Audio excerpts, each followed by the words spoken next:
Marwadi university మంచి భవిష్యత్తు కోసం తెలుగు విద్యార్థులు ఇష్టపడే యూనివర్సిటీ. కాల్ 9059052378 9059052379.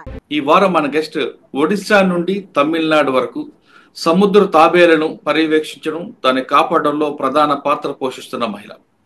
పేరు doctor Supraja Dharani, chairman T foundation, Chennai. Madam దాదాపు 2002 సంవత్సరం నుంచి నేటి వరకు నిరంతరం సముద్ర తాబేలను కాపాడడం, వాటి పర్యవేక్షణలో ప్రధాన పాత్ర పోషిస్తున్నారు. అసలు సముద్ర తాబేలు మానవాళికి ఏ విధంగా ఉపయోగపడతాయి, సముద్ర తాబేలను కాపాడడం వెనక ఉద్దేశం ఏంటి, దానివల్ల బయోడైవర్సిటీ ఏ విధంగా పెరుగుతున్న విషయాన్ని మేడం తెలుసుకుందాం. మేడం నమస్తే. మేడం నమస్కారం సార్. మేడం ఈ ప్రాజెక్టు 2002 నుంచి మీరు టేకప్ చేశారు. అసలు సముద్ర తాబేళ్ల వల్ల ప్రజలకు ఎలాంటి ఉపయోగం వస్తుంది, సముద్ర తాబేలు ఏంటి, టార్టాయిస్ ఏ విధంగా ఉంటాయి, ఈ రెండింటి మధ్యన వ్యత్యాసం ఏంటి, ఒకవేళ సముద్రంలోకి వెళ్ళిన తర్వాత చేపల వేటకి వెళ్ళిన మిషన్ బోట్ల వల్ల సముద్ర తాబేలు ఏ విధంగా నష్టపోతుంటాయి, పర్టికులర్ గా చెప్పాలంటే ఈ సమ్మర్ లో సముద్ర తాబేళ్లు అటు ఒడిశా నుంచి తమిళనాడు వరకు, ముఖ్యంగా నెల్లూరు ఆ ప్రాంతంలో తీర ప్రాంతాలకు రావడం, గుడ్లు పట్టి వెళ్ళిపోతుంటాయి. ఆ గుడ్లు పెట్టిన తర్వాత ఒక అందమైన ప్రదేశం ఉంటే అది గుడ్లు పొదిగి ఆ తాబేలు తిరిగి సముద్రంలోకి వెళ్తుంటాయి. కానీ కొంతమంది స్మగ్లర్స్ ఇవి తీసుకువెళ్ళి అమ్మడం చేస్తుంటారు. వాటిని కంట్రోల్ చేయడానికి ఏ విధంగా చేస్తుంటారు, ఈ విధంగా గుడ్లు పెట్టిన తాబేల్ని ప్రొటెక్ట్ చేయడానికి మీ సంస్థ ఏమేం చేస్తుంది? ఈ ప్రశ్నకు సమాధానం చెప్పే ముందు డాక్టర్ సుప్రజా ధారణి యొక్క ఫ్యామిలీ బ్యాక్గ్రౌండ్. నమస్కారము. ఈ ఆపర్చునిటీ ఇచ్చిన దానికి చాలా థ్యాంక్స్ సార్. తాబేలు రక్షణ అనేది, సముద్ర తాబేలు రక్షణ అనేది చాలా మంది వాళ్ళకి అవేర్నెస్ లేదు. మేము 2002లో స్టార్ట్ చేసినప్పుడు మత్స్యకారులు గ్రామంలో వెళ్ళేటప్పుడు మేము కనుక్కున్నాము, వాళ్ళు సముద్ర తాబేలు మన పర్యావరణంలో ఒకే ఒక జీవి ఎన్నో వేల కిలోమీటర్ ఈతుకుంటా పోతే కూడా సముద్రంలో గుడ్డు పెట్టే సమయము ఏ తీరంలో నుంచి పుట్టిపోయిందో అదే తీరంకి తిరిగి వస్తుంది ఆడ తాబేలు అనేది మేము తెలుసుకున్నాము. అయితే ఆ గుడ్డు పెట్టిపోయినప్పుడు ఆ మత్స్యకారులు, యువకులు, పిల్లలు ఏం చేసేవారంటే ఆ గుడ్లన్నీ తీసి వాళ్ళు ఆడుకునేది, ఇరక్కొట్టేది, అలా తమాష్కి వేస్ట్ చేయడము అలా చేస్తూ ఉన్నారు. ఇది తమిళనాడులో చేస్తూ ఉన్నారు. ఆంధ్ర తీరంలో వెళ్ళినప్పుడు అక్కడ నెల్లూరు గ్రామంలో, మేము నెల్లూరు డిస్ట్రిక్ట్లో ఫస్ట్ స్టార్ట్ చేసాము. అక్కడ రామతీర్థం అనే గ్రామంలో ఫస్ట్ వెళ్ళినప్పుడు అక్కడ మత్స్యకారులతో మాట్లాడినప్పుడు వాళ్ళు ఏమన్నారంటే, తాబేలు వచ్చి గుడ్డు పెట్టి పోతుంది, అయితే మాకు అది ఏం యూస్ లేదు, కమర్షియల్ వాల్యూ లేదు. ఇక్కడ ట్రైబల్స్ ఉన్నారు, ఆ ట్రైబల్స్ వచ్చి సంక్రాంతికి తర్వాత వచ్చి టార్పాలిన్ టెంట్ వేసేసి తాబేలు వచ్చి గుడ్డు పెట్టి పోయేటప్పుడు ఆ గుడ్లని బకెట్లో తీసుకుంటారు, తాబేల్ని చౌకు కర్రకి కట్టుకుని గ్రామం లోపల తీసుకువెళ్ళిపోయి కట్ చేసి వాళ్ళు తినుకుంటారు అన్నారు. నాకు చాలా ఆశ్చర్యంగా ఉండింది. ఎందుకంటే తాబేలు వచ్చి మన వన్యప్రాణి చట్టం, వైల్డ్ లైఫ్ ప్రొటెక్షన్ యాక్ట్లో 1972లో షెడ్యూల్ 1 అంటే మన లయన్, టైగర్, లెపర్డు, మన ఏనుగ, ఎలుకబంటి ఇవన్నీ ఉండేది షెడ్యూల్ 1. అదే షెడ్యూల్ 1లో అదే పొజిషన్ ఇచ్చున్నారు సముద్ర తాబేలుకి, ఆలివ్ రిడ్లీ అనే చెప్పే సముద్ర తాబేలుకి. అవి ఎలా తింటారు అని మనం టౌన్లో నుంచి పోయినప్పుడు మనకి తెలియటం లేదు, ఎందుకంటే గ్రామంలో ఇలా అవేర్నెస్ లేదా అని మనకి షాక్గా ఉంటుంది. సో వాళ్ళకి ఆ అవేర్నెస్ లేదు. ఇవి షెడ్యూల్ 1 స్పీషీస్, సముద్రంకి చాలా ముఖ్యమైన స్పీషీస్ అనేది వాళ్ళకి తెలియకుండా పోయింది.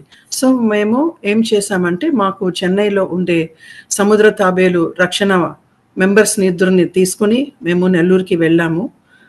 అక్టోబర్ 2008 అప్పుడు వెళ్ళి ఆ మత్స్యకారులతో ఒకరితో గ్రామంకి వెళ్ళి తీరంకి వెళ్ళి మాట్లాడి వాళ్ళ దగ్గర చెప్పాము. లక్కీగా ఏంటంటే అక్కడ ఉన్న వాళ్ళు ఒక 150-200 years బ్యాక్ తమిళనాడులో నుంచి వెళ్ళిన వాళ్ళు. సో వాళ్ళకి తమిళ్ అండ్ తెలుగు రెండు తెలుసు. సో మా మత్స్యకారులు, మా sea turtle protection force members మాట్లాడినప్పుడు వాళ్ళకి అర్థం చేసుకున్నారు, ఇలా సీ టర్టిల్స్ చాలా ముఖ్యమైన ఇండికేటర్ స్పీషీస్. ఎందుకంటే ఈ ఒకే స్పీషీస్ తీరంకి వచ్చి గుడ్డు పెడుతుంది. గుడ్డు పెట్టి పోయిందంటే సముద్రంలో ఆహారం ఉంది అని అర్థము. తర్వాత ఆ సముద్రము పొల్యూషన్ లేకుండా కరెక్ట్గా ఉన్నప్పుడే అది తిరిగి రాగలుగుతుంది. So it is an indicator species. Sea turtles వచ్చి మన health and wealth of the ఓషన్ని ఇండికేట్ చేస్తుంది. So it's called an indicator species. మనకందరికీ తెలుసు, ఒక ఫారెస్ట్ కాపాడాలంటే దాంట్లో ఉన్న యాపెక్స్ ప్రెడేటర్ పులి, టైగర్ని కాపాడితే ఎంటైర్ ఫారెస్ట్ కాపాడవచ్చు అని చెప్తారు. అలాగే మన సముద్ర తాబేలు కాపాడితే ఎంటైర్ మెరీన్ ఓషన్ ఈకోసిస్టమ్ని కాపాడినట్టు. ఎందుకంటే sea turtles, sea grass beds, coral reef ecosystem, తర్వాత ఓపెన్ ఓషన్, ఇవి మూడిట్లో ఉంటాయి.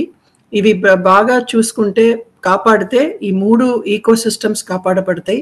తర్వాత మెయిన్ కోస్టల్ ఈకోసిస్టమ్, తీరంకి వచ్చి గుడ్డు పెట్టి పోయేటప్పుడు తీరంలో ఉండే ఆ శాండ్, ఈ డ్యూన్ ఈకోసిస్టంలో అంతగా న్యూట్రిషన్ ఉండదు, పోషకం ఉండదు. ఇవి వచ్చి గుడ్డు పెట్టి పోయిన తర్వాత, పిల్లలు పోయిన తర్వాత ఉండే ఎంటీ షెల్స్లో ఉండే న్యూట్రిషన్ అన్ని ఆ ఇసుక దిబ్బలు సైడ్లో న్యూట్రిషన్ ఉండే చిన్న చిన్న ఆకులు, ఐపోమియా చెట్లు, చిన్న చిన్న స్కింక్స్ అంటారు, అవి క్రాబ్స్, వీటికన్నీ న్యూట్రిషన్ దాంట్లో నుంచి వస్తుంది. సో కోస్టల్ డ్యూన్ ఈకోసిస్టమ్కి కూడా ఆహారం తెస్తుంది. ఇప్పుడు మీరు అడిగారు ఒక క్వశ్చన్, సముద్ర తాబేలు వల్ల మనకి ఏమి లాభం? అందరూ అదే అడుగుతారు. అంటే మనము మనిషిగా ఉన్నప్పుడు మనకి యూస్ అనేది మట్టికి కాపాడాలి, మిగతాదాన్ని వేస్ట్ అనేది మన యూజువల్గా మన మెంటాలిటీ. అందరూ అలాగే అడుగుతారు, మీకు ఏం లాభం అని. సో మెయిన్గా ఒక్కొక్క తాబేలు ఒక్కొక్క పని చేస్తుంది సముద్ర ఈకోసిస్టంలో. ఇప్పుడు ఆలివ్ రిడ్లీ సీ టర్టిల్స్ అంటే మనకి వచ్చే చిన్న తాబేలు, అవి తాబేలు రకంలో చిన్న తాబేలు, అందుకోసం ఆలివ్ రిడ్లీ అంటాము. ఆలివ్ రిడ్లీ వచ్చి మనకి 36 inches ఉంటుంది లెంత్ అండ్ 33 inches వైడ్ ఉంటుంది. సో అవి వచ్చి ఎక్కువ సముద్రంలో కింద సీ బెడ్ అంటారు, దాంట్లో ఉన్న క్రస్టేషన్స్ అవన్నీ తవ్వి తినడం టైంలో ఆక్సిజన్ రిలీజ్ చేస్తుంది. Oxygen released in that trapped in the sea బెడ్లో రిలీజ్ చేస్తుంది. దాని తర్వాత ముఖ్యంగా మనకి నెక్స్ట్ వచ్చి మన తీరంలో ఆహారం కోసం వచ్చేది గ్రీన్ టర్టిల్, పచ్చ తాబేలు. గ్రీన్ టర్టిల్ అనేది కొంచెం పెద్ద తాబేలు, 4 feet 4.5 feet వరకు పెరుగుతుంది. అయితే ఎక్కువ ఆహారం వచ్చి అది సీ గ్రాస్ అండ్ ఆల్గే తింటది. అందుకోసం గుడ్లు పెట్టేదానికి కావలసిన కాల్షియము దానికి టైం అవుతుంది క్రియేట్ చేయడానికి. 38 years ఉన్నప్పుడే అది వచ్చి గుడ్డు పెట్టేదానికి స్టార్ట్ అవుతుంది. సో చాలా టైం అవుతుంది అండ్ ఎవ్రీ 4 years మట్టికే వచ్చి గుడ్డు పెడుతుంది. అది ఎక్కువ మనకి గల్ఫ్ ఆఫ్ మన్నార్ తర్వాత మన తీరం, మన విశాఖపట్నం తీరం వరకు అది కనిపిస్తుంది ఆహారం కోసం. ఎక్కువ గుడ్డు పెట్టే తీరం వచ్చి అది అండమాన్ నికోబార్, గుజరాత్లో గుడ్డు పెడుతుంది. మన ఆలివ్ రిడ్లీ ఎంటైర్ ఈస్ట్ కోస్ట్లో గుడ్డు పెడుతుంది. తర్వాత మనకి హాక్స్బిల్ టర్టిల్స్ అనేది ఉన్నాయి. హాక్స్బిల్ టర్టిల్స్ అంటే గెద్ద ముక్కు తాబేలు, దాని ముక్కు పాటు గెద్దలాగా ఉంటుంది. అది కారల్ రీఫ్స్, పగడపు బుట్టలు ఉండే ప్లేస్లో అది స్పాంజెస్ని ఎక్కువ తింటుంది. అవి గోకి అవి తిన్నప్పుడు చిన్న చిన్న హోల్స్ ఓపెన్ అవుతుంది, క్రెవిసెస్ ఓపెన్ అవుతుంది రీఫ్ ఫార్మేషన్స్లో. ఆ చోట్లో చిన్న చిన్న చిన్న ఫిష్ అన్నీ పోయి నిద్రపోయేదానికి ఉండటానికి ఒక రీఫ్ బిల్డర్, అందుకోసం రీఫ్ బిల్డర్. ఇవి ఒక్కొక్కటి ఒక్కొక్క పని చేస్తుంది. లెదర్ బ్యాక్ టర్టిల్స్ అనేది అన్ని తాబేళ్ళు చాలా పెద్ద తాబేలు. మన మారుతి 800 కార్ టైర్స్ తీసేసి బీచ్ మీద పెడితే ఎంత పెద్దదిగా ఉంటుంది అంత పెద్దది ఉంటుంది మన లెదర్ బ్యాక్ టర్టిల్. అవి వచ్చి ఎక్కువ అండమాన్ నికోబార్లోనే గుడ్లు పెడతాయి. అయితే మన తీరంలో 3-4 kilometers దూరం ఆహారం కోసం వచ్చి వెళ్తుంది. ముఖ్యమైన విషయం ఏంటంటే మన తీరం, మన బే ఆఫ్ బెంగాల్ చాలా ముఖ్యమైన మైగ్రేటరీ కారిడార్. ఈ తాబేళ్ళన్నీ ఆలివ్ రిడ్లీ సీ టర్టిల్స్ అనేది మన గల్ఫ్ ఆఫ్ మన్నార్, రామేశ్వరం శ్రీలంక మధ్యలో ఉండేది గల్ఫ్ ఆఫ్ మన్నార్. ఆ ప్లేస్ వచ్చి coral reef and sea grass beds ఎక్కువ ఉంటాయి. సో అక్కడ ఆహారం తీసుకుని ఉంటుంది. అక్టోబర్ నవంబర్ టైంలో అక్కడి నుంచి మైగ్రేషన్ స్టార్ట్ చేస్తుంది. అవి అన్నీ మన నార్త్ తమిళనాడు, మన ఆంధ్రప్రదేశ్ తీరంలో గుడ్డు పెట్టే తాబేలు, తర్వాత ఒరిస్సాకి వెళ్ళే తాబేలు. ఒరిస్సా ఎందుకు చాలా ముఖ్యమైన ప్రదేశం అంటే మన వరల్డ్లోనే 3 places ఉన్నాయి. లాక్స్ ఆఫ్ టర్టిల్స్ వచ్చి గుడ్లు పెట్టి పోతాయి ఒకే ఒక చిన్న బీచ్లో. Gulf of Mexico, Costa Rica, Odisha ఒడిశాలో ఋషికుల్య అనే ప్లేస్ ఉంది మన బెరంపూర్కి తర్వాత. సో గంజాం డిస్ట్రిక్ట్లో, జస్ట్ మన ఆంధ్రప్రదేశ్ ఒరిస్సా పూరి కాదు, మన శ్రీకాకుళం నుంచి జస్ట్ 30 కిలోమీటర్స్. అంటే అక్కడికి ఎందుకు వస్తాయండి? అది డైనోసార్ పీరియడ్ నుంచి వస్తూ ఉన్నాయి. ఎందుకు వస్తూ ఉన్నాయి అంటే మనం చెప్పలేం కదా, నేచర్ అలా డిజైన్ చేస్తుంది ఆ ప్లేస్ లో. ఆ ఋషి నెల్లూరు దగ్గర కూడా కొన్ని వస్తాయి కదా మేడం? సార్ నెల్లూరు దగ్గర కూడా కొన్ని వస్తుంటాయి కదా? మనకి entire Coast, Andhra Coast entire Coast turtles వస్తాయండి. మనకి మాక్సిమం 20 టర్టిల్స్ 30 టర్టిల్స్ ఒకే సమయం వస్తుంది. బట్ ఇక్కడ ఒక 4 lakhs 5 lakhs టర్టిల్స్ ఒక 10 రోజుల్లో 1 week 10 days కి వచ్చి గుడ్లు పెట్టి వెళ్ళిపోతుంది. శ్రీకాకుళం దగ్గర? ఈ శ్రీకాకుళంకి నార్త్ ఋషికుల్య అని ఒరిస్సాలో. సో ఇవి అన్ని మన ఆంధ్రప్రదేశ్ తీరంలో పెట్టే ఒక 10,000 టర్టిల్స్, తర్వాత నార్త్ తమిళనాడులో పెట్టే గుడ్డు పెట్టే టర్టిల్స్, ఇవన్నీ మన తీరం వెంబడే వెళ్ళాలి. కోస్ట్ కి దగ్గరకు వెళ్తుంది. 3-4 కిలోమీటర్స్ లోపలికి ఈతుకుంటా పోతా ఉంటాయి గుడ్డు పెట్టే తీరంకి.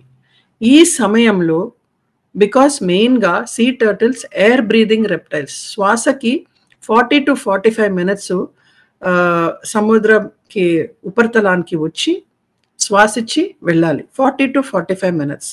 సో ఇలాంటి సమయంలో అవి ఈ ట్రాల్ బోట్స్, మడ బోట్లు అంటాము, పెద్ద కమర్షియల్ ట్రాల్ ఫిషింగ్ బోట్స్, ఆ బోట్స్ వాళ్ళ వలలు 1 hour to 3 hours ఈడ్చుకుంటా పోతారు సీ బెడ్ లో. అలాంటి సమయంలో ఆ వలలో చిక్కుకుంటే తాబేలు బయట రాక ఊపిరి ఆడకుండా మునిగిపోయి చచ్చిపోతుంది. అందుకోసమే మనం డిసెంబర్ నుంచి ఏప్రిల్ నెల వరకు చాలా తాబేలు ఒడ్డుకొచ్చి చనిపోయి కొట్టుకుని పోయేదని మనం అందరూ చూస్తూ ఉంటాము. ఇంకొక సాడ్ విషయం ఏంటంటే ఈ ట్రాల్ బోట్స్ అనే మడబోట్లు తీరం నుంచి ఆంధ్రప్రదేశ్లో 8 kilometers తర్వాత వేట చేయాలి. తమిళనాడులో 9.26 kilometers తర్వాత వేట చేయాలి. సో వాళ్ళు ఇది ఫాలో చేయటం లేదు. వాళ్ళు 2 kilometers 3 kilometers లోనే వచ్చి వేట చేస్తూ ఉంటారు. ఈ గ్యాప్ ఎందుకు వదిలారంటే ఎర్లీ 1975-80s టైంలో ఈ కమర్షియల్ ఫిషింగ్ బోట్స్, ఈ ట్రాల్ బోట్స్ ఇనిషియేట్ చేసి ఇంట్రడ్యూస్ చేసినప్పుడు ఫిషరీస్ డిపార్ట్మెంట్ ట్రెడిషనల్ ఫిషర్మెన్ అంటే మన పారంపర్య మత్స్యకారులు, సాంప్రదాయ మత్స్యకారులు అంటాం, మన విలేజెస్ లో ఉండే సాంప్రదాయ ఆర్టిసనల్ ఫిషర్మెన్. ట్రెడిషనల్ ఫిషర్మెన్ చిన్న బోట్ లో వెళ్తారు, కట్టుమరంలో వెళ్తారు. అలాంటి వాళ్ళకి ఫిషింగ్ కి ప్లేస్ ఉండాలి, వాళ్ళకి వదలాలి అని చెప్పేసి ఆ ప్లేస్ వదిలారు షోర్ నుంచి ఆ 8 kilometers. బట్ ఈ ట్రాల్ బోట్స్ మడ బోట్లు వాళ్ళు అది ఇల్లీగల్ గా 4 kilometers 3 kilometers లోపలే వచ్చి వేట చేసి వెళ్తారు. అలాంటి సమయంలో ఈ 3 kilometers తీరం నుంచి ఈతుకుంటా పోయే ఈ తాబేళ్ళని దాంట్లో చిక్కుకుని చచ్చిపోతూ ఉంటాయి. సో మనకి strict enforcement, fisheries department strict enforcement చేసి ఆ మడబోట్లు ఆ 8 kilometers తర్వాత వేట చేస్తున్నారు అనే కండిషన్ గా అవేర్నెస్ ఇచ్చి దాన్ని ఎన్ఫోర్స్ చేస్తే ఎన్నో తాబేలు దాని లైఫ్ ని మనం కాపాడొచ్చు. కేవలం ఫిషరీ డిపార్ట్మెంట్ కాకుండా ఫారెస్ట్ డిపార్ట్మెంట్ కూడా సహకరించాలనుకుంటాం కదా. ఇప్పుడు మేము మెయిన్ గా షెడ్యూల్ 1 స్పీషీస్ అనే దానికి మేము every year forest department of Tamil Nadu, forest department of Andhra Pradesh, forest department of Orissa, forest department of Goa అందరి దగ్గర మేము పర్మిషన్ తీసుకుని మేము పనిచేస్తున్నాము. Community based marine conservation programme చేస్తూ ఉన్నాము. సాంప్రదాయ మత్స్యకారులని ట్రైన్ చేసి వాళ్ళని ఈ సముద్ర తాబేలు రక్షణ పనిలో పాల్గొనేటట్టు చేస్తూ ఉన్నాము రైట్ ఫ్రమ్ 2002. మేడం 2002 నుండి మీరు చేయడం వల్ల మనకి ఎలాంటి ఇన్పుట్ వచ్చిందండి? ఇప్పుడు మా దగ్గర మంచి డేటా ఉంది సార్. ఎక్కడ టర్టిల్స్ ఎక్కువ నెస్టింగ్ అవుతున్నాయి అని, ఏ ఏరియాలో ఎక్కువ నెస్ట్ ఉన్నాయి అని చూసుకున్నప్పుడు ఆ డేటా కంపేర్ చేసినప్పుడు ఎక్కడెక్కడ మహద్వారాలు ఉన్నాయో, ఎస్చురీస్ మన రివర్స్ వచ్చి సీని కలిసే చోట్లు, అక్కడ నార్త్ అండ్ సౌత్ ఆఫ్ ఎస్చురీ మంచి నెస్టింగ్ బీచెస్. సో ఆ ఏరియాస్ మనం తప్పకుండా కాపాడాలి. అండ్ ఇంకొక విషయం ఏంటంటే మనకి కాంగ్రిగేషన్స్ అంటే ఈ సీజన్కి ముందు గుడ్డు పెట్టే సీజన్కి ముందు ఆడ తాబేలు మగ తాబేలు వచ్చి చేరుకునే చోటు కాంగ్రిగేషన్స్ అంటారు. అవి కూడా ఈ ఎస్చురీస్ దగ్గరే జరుగుతుంది. 3 కిలోమీటర్స్ 2 కిలోమీటర్స్ ఎస్చురీస్ దగ్గర. సో ఆ ప్లేసెస్ అన్ని మనకి తప్పకుండా సీజన్ ముందే అంటే అక్టోబర్ నవంబర్ డిసెంబరే కాపాడాలి. ఎన్ఫోర్స్మెంట్ మన కోస్టల్ మెరీన్ పోలీసు, మన కోస్ట్ గార్డు, ఫిషరీస్ డిపార్ట్మెంటు ఈ మడబోట్లు అక్కడ రాకుండా చూసుకుంటే ఎన్నో తాబేల్ని మనం కాపాడొచ్చు. ఇంకొక ముఖ్యమైన విషయం ఏంటంటే ఈ చిన్న తాబేలు గుడ్డు నుంచి పిగిలి బయట వచ్చేటప్పటికి 45 డేస్ 50 డేస్ 52 డేస్ తర్వాతనే గుడ్డు నుంచి బయట వస్తుంది. వచ్చి అది ఎలా సముద్రంకి వెళ్తుందంటే దానికి లైట్ వెళ్తురు చూసి వెళ్తుంది. సో మనం న్యాచురల్ బీచ్లో వెళ్ళి మనం బీచ్లో పడుకొని చూస్తే ఆ నక్షత్రాలు చంద్రుడు లైట్ ఆ కాంతి వచ్చి మనకి బీచ్ మీద వేవ్స్ మీద పడినప్పుడు అదే బ్రైట్ గా ఉంటుంది. సో దాన్ని చూసి లోపల వెళ్తుంది. సో మనం beach side lights, high mast lights, beach houses, resorts అవన్నీ వాళ్ళందరూ లైట్ వేసేస్తే ఆ చిన్న తాబేలు అటు సైడ్ వచ్చేస్తుంది, ల్యాండ్ వర్డ్ సైడ్ వచ్చి చచ్చిపోతుంది. అందుకోసం మేము చాలా ప్లేసెస్లో అలాంటి ప్లేసెస్లో వెదురు బొంగుల్లో హ్యాచరీ లాగా ఒక ఫెన్సింగ్ లాగా వేసి దాంట్లో ప్రోటోకాల్స్ ఫాలో చేసి దాంట్లో జాగ్రత్తగా ఆ గుడ్లుని తాబేలు పెట్టే గుడ్లని తీసుకొచ్చి పెట్టి కాపాడి తర్వాత వదులుతాం. దాని తర్వాత మాకు ప్రెడేటర్స్ మీరు చెప్పినట్టు వేటగాడులు చాలా మంది ఉన్నారు, వాళ్ళు తీసేసుకుంటా ఉన్నారు గుడ్లుని. దాని తర్వాత మనకి ప్రెడేటర్స్ అంటే జాకాల్స్ ఉన్నాయి, నక్కలు ఉన్నాయి, తర్వాత వైల్డ్ బోర్ అవి తొవ్వి తినేస్తుంది. అండ్ నార్త్ శ్రీకాకుళంలో ఎలుకబంటిలు కూడా వస్తాయి బీచ్కి వచ్చి, అవి కూడా గుడ్లని తొవ్వి తినేసి వెళ్ళిపోతుంది. సో వీటి నుంచి అంతా కాపాడి మనం ఆ హ్యాచరీలో పెట్టి ఆ పిల్లల్ని బయట వదులుతున్నాము. అంటే ఇప్పుడు దాకా మేము more than 40 lakh hatchlings baby turtles సముద్రంలో వదిలి ఉన్నాము. దాంట్లో ఫుల్ సపోర్టు మనకి forest department, fisheries department, marine police, coast guard చాలా సపోర్ట్ చేస్తున్నారు. ముఖ్యంగా ఆంధ్రప్రదేశ్లో మాకు చాలా చాలా మంచి సపోర్ట్ ఉంది. ఫారెస్ట్ డిపార్ట్మెంటు చిన్న కింద గార్డ్ నుంచి మనకి పై officer, PCCF chief wild life warden, మన డిప్యూటీ సీఎం దాకా అందరికీ ఈ సముద్ర తాబేలు రక్షణ పని మీద చాలా చాలా ఇంట్రెస్ట్. ఒక్కొక్కసారి వాళ్ళందరూ ఆపర్చునిటీ తీసుకుని బీచ్కి వచ్చి పిల్లలు పోయేటప్పుడు చూస్తారు, హ్యాచరీస్ని వచ్చి చెక్ చేస్తారు, మా సముద్ర తాబేలు రక్షణ దళం మెంబర్స్తో మాట్లాడి ఇన్స్పైర్ చేసి మోటివేట్ చేస్తారు. మంచి సపోర్టు. వాళ్ళకి మంత్లీ వాళ్ళకి స్టైఫండ్ కూడా ఇస్తున్నారు right from the start. So అది ఒక చాలా గొప్ప విషయము. అందుకోసమే మేడం ఇందులో డిప్యూటీ సీఎం పవన్ కళ్యాణ్ కూడా ఇన్వాల్వ్ అయ్యారా? అవును సార్. ఆయన మనకి వరల్డ్ వైల్డ్ లైఫ్ వీక్ సమయం అక్టోబర్ 7th ప్రోగ్రామ్ అప్పుడు మమ్మల్ని వచ్చి గుర్తించి మేము చేసే పని సముద్ర తాబేలు రక్షణ దళం మెంబర్స్ని గుర్తించి వాళ్ళని స్టేజ్ పైకి రమ్మని చెప్పి మేము చేసే పనిని చాలా గుర్తించారు. ఆ వీడియో మీకు షేర్ చేస్తాము. దాని తర్వాత సారు ఒక్క తాబేలు చచ్చిపోయి ఫస్ట్ తీరంకు కొట్టుకుని వచ్చినప్పుడు జనవరి 4th అప్పటికే ఫోన్ చేసి తాబేలు చచ్చిపోయే దానికి ఏం కారణం అని చెప్పి అడిగారు. దానికి మేము PCCF chief wild life warden గారు యాక్షన్ తీసుకుని స్టాండర్డ్ ఆపరేటింగ్ ప్రొసీజర్స్ తయారు చేస్తున్నాము. Andhra Pradesh forest department, fisheries department, coastal marine police, Indian coast guard, tree foundation చేరి మేము జాయింట్గా స్టాండర్డ్ ఆపరేటింగ్ ప్రొసీజర్స్ తయారు చేస్తున్నాం. మేడం ఇందులో ఒడిశా కానీ ఆంధ్రప్రదేశ్ కానీ తమిళనాడు కానీ టూరిజం డెవలప్మెంట్కి ఈ ప్రాజెక్ట్ ఏ విధంగా సహకరిస్తారు? ఆంధ్రప్రదేశ్ ఫారెస్ట్ డిపార్ట్మెంట్ ముందులో ఉంది దానికి.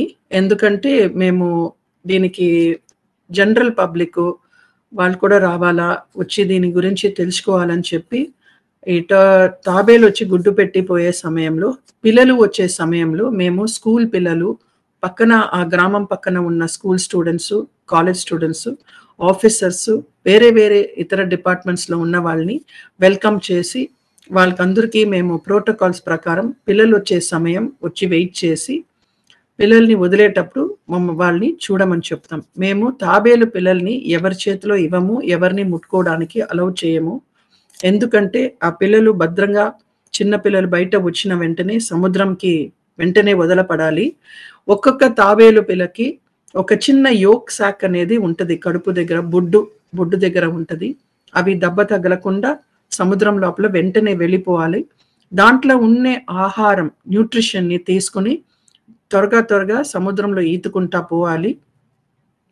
ఫస్ట్ క్యూ లైట్ తర్వాత వేవ్ యాక్షన్, తర్వాత ఓషన్ కరెంట్ మూవ్మెంట్స్. దీంతో ఆ చిన్న పిల్ల లోపల వెళ్ళిపోయి ఆ ఓషన్ కరెంట్స్ లో ఏదైనా క్రీపర్స్, చెట్లు అవి ఇవి ఉంటే దాని దగ్గర పోయి దాచుకుని అట్లా ఓషన్ కరెంట్ మూవ్మెంట్స్ లో పోతుంది. ఒక్కొక్క జైర్ వచ్చి 3 to 5 years అవుతుంది ఒక జైర్ కంప్లీట్ అవ్వడానికి. సో అలాంటి సమయంలో 3 to 4 జైర్స్ కంప్లీట్ అయినప్పుడు తనకి 12 to 15 years అయిపోతుంది. ఆ 12 to 15 years అయినప్పుడు మళ్ళా అదే తీరంకి వచ్చి ఆడతాబేలు గుడ్డు పెడుతుంది. ఎలా అలా అవుతుంది అంటే చిన్న బేబీ టర్టిల్కి దాని బ్రెయిన్ సెల్స్ చుట్టూ మ్యాగ్నటైట్ ఉంటుంది. ఆ మ్యాగ్నటైట్ వచ్చి మన ఎర్త్ జియో మ్యాగ్నెటిక్ ఫీల్డ్ తో ఇంప్రింట్ అయిపోతుంది. It will imprint with the geomagnetic field of the earth. So దాని జీపీఎస్ లాగా. సో అది లోపల వెళ్ళి వచ్చేటప్పటికి it is helpful for the turtle to come back to the same beach that she emerged as a baby turtle. So అంత ముఖ్యమైన విషయం ఉన్నప్పుడు మనం తీరంని కాపాడాలి. ఆ తీరంలో ఏదైనా పోర్టు లేకపోతే ఏదైనా ఒక డెవలప్మెంట్, లైటింగ్, రాళ్ళు అవి వేసేస్తే ఆ తాబేళ్ళు అక్కడ వచ్చి గుడ్డు పెట్టదు. ఆ గుడ్డుల్ని సముద్రంలో పడేస్తుంది. ఓకే మేడం, మీరు దాదాపు So it is very important to protect the nesting beaches. ఏ తీరంలో తాబేలు గుడ్డు పెడతదో ఆ తీరంని తప్పకుండా కాపాడాలి. మేడం 2002 నుంచి 2025 వరకు మీరు చాలా తీవ్రంగా కృషి చేస్తున్నారు. దీనివల్ల పర్యావరణ పరిరక్షణ వస్తుంది, మీరు గవర్నమెంట్ కూడా సపోర్ట్ చేస్తున్నారు కాబట్టి చాలా హ్యాపీగా ముందుకు వెళ్తుంది. మీ లక్ష్యం అసలు ఫైనల్ గా చెప్పండి, మీ గోల్ ఏంటండి? సో మా గోల్ ఏంటంటే మేము మత్స్యకారులతో పనిచేస్తున్నాము.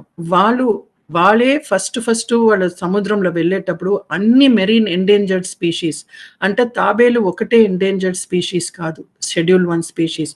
దాంట్లో తిమింగలాలు ఉన్నాయి, డాల్ఫిన్లు ఉన్నాయి, పెద్ద రే ఫిష్లు ఉన్నాయి, తర్వాత వేల్ షార్క్ ఉంది. వీటన్ని వాళ్ళే ఒక్కొక్కసారి వాళ్ళు వేటకు వెళ్ళేటప్పుడు చూస్తారు, వాళ్ళ వలలో చిక్కుకుంటాయి. సో వాళ్ళకి మేము అవేర్నెస్ ఇస్తున్నాము. ఎండేంజర్డ్ స్పీషీస్ ఏవైనా వాళ్ళ నెట్స్ లో ఎంటాంగిల్ అయిపోతే ఎలా రిలీజ్ చేయడము అని చెప్పి మేము రెగ్యులర్ అవేర్నెస్ ఇస్తున్నాము. ఒక్కొక్క గ్రామంలో 1-to-1 అవేర్నెస్ ఇచ్చి అందరూ మత్స్యకారులకి ఒక్కొక్క డిస్ట్రిక్ట్ లో ఫారెస్ట్ డిపార్ట్మెంట్ అన్ని డిపార్ట్మెంట్స్ చేరి మేము stake holder work shops conduct చేస్తున్నాము. అలా చేసినప్పుడు వాళ్ళకి మెసేజ్ రీచ్ అయ్యి వాళ్ళు ఇలా తాబేలు, డాల్ఫిన్, తిమింగళం, వేల్ షార్క్ వీటి చూసినప్పుడు వెంటనే వాళ్ళు ఫోటో తీసి మాకు షేర్ చేస్తారు. వాళ్ళు వలలో లేకపోతే వేస్ట్ వల అంటారు, గోస్ట్ నెట్, ఆ నెట్లో చిక్కుకుంటే కట్ చేసి వదిలేయడం కూడా వీడియో తీసి మాకు పంపిస్తారు. Andhra Pradesh forest department and tree foundation join అయ్యి మేము ఒక సముద్ర జీవ సాక్ష్యం అని చెప్పి ఒక యాప్ తయారు చేశాము. అది ఒక్కొక్క ఫిషర్మెన్ ఫోన్లో మేము వాళ్ళని డౌన్లోడ్ చేసుకోమని చెప్పి ట్రైనింగ్ ఇస్తూ ఉన్నాము. ఆ యాప్ ద్వారా వాళ్ళు ఫోటో తీస్తే మనకి location, area, day to time అన్నీ వచ్చేస్తుంది. సో మనకి మన ఓషన్లో, మన బే ఆఫ్ బెంగాల్, మన ఆంధ్ర తీరంలో ఆఫ్ షోర్లో ఏమేమి ఎండేంజర్డ్ స్పీషీస్ ఉన్నాయో అవన్నీ కరెక్ట్గా మనం లెక్క పెట్టుకోవచ్చు. మేడం చెప్తున్నట్లుగా ఆంధ్రప్రదేశ్ డిప్యూటీ సీఎం పవన్ కళ్యాణ్ గారి చొరవతో సముద్ర తాబేళ్ల పరిరక్షణ చాలా హ్యాపీగా జరుగుతుందంటున్నారు మేడం. ఆవిడ చెప్తున్నట్టుగా ఒడిస్సాతో పాటు ఆంధ్రప్రదేశ్, తమిళనాడు ఉన్న ముఖ్యంగా ఆంధ్రప్రదేశ్లో ఎక్కువగా ఇంట్రెస్ట్ చూపించి ఎక్కడ శ్రీకాకుళం, బరంపూర్ మధ్యలో ఈ తాబేలు లక్షల తాబేలు వస్తున్నాయో ఆ ప్రాంతాలు ప్రొటెక్ట్ చేయడమే కాకుండా తీర ప్రాంతాల్లో ఉన్న ఎవరైతే మత్స్యకారులు ఉన్నారో వాళ్ళకి అవగాహన కల్పించడం వల్ల దీనిలో ప్రధాన మెయిన్ రోల్ వస్తుందని చెప్తున్నారు. అన్నిటికన్నా మించి పవన్ కళ్యాణ్ గారు ఎక్కువ ఇంట్రెస్ట్ చూపించడం, మమ్మల్ని గుర్తించారు కాబట్టి చాలా హ్యాపీగా ఉందంటూ మేడం చెప్తున్నారు. మేడం గారు చెప్తున్నట్లుగా మన సముద్రాన్ని మనం కాదు, పర్యావరణం మనం కాపాడుకుంటే ప్రకృతి మనల్ని కూడా కాపాడుతుందన్న విషయాన్ని పూర్తిగా గుర్తించాల్సిన అవసరం ఎంతైనా ఉంది. ఇది మేడం గారితో ఎక్సలెంట్. వచ్చే వారం మరో ఇష్యూలో మళ్ళీ కలుద్దాం. అంతవరకు నమస్తే. థ్యాంక్ యూ అండి. Thank you very much madam. Me goal reach అవ్వాలని కోరుకుందాం. Thank you very much sir.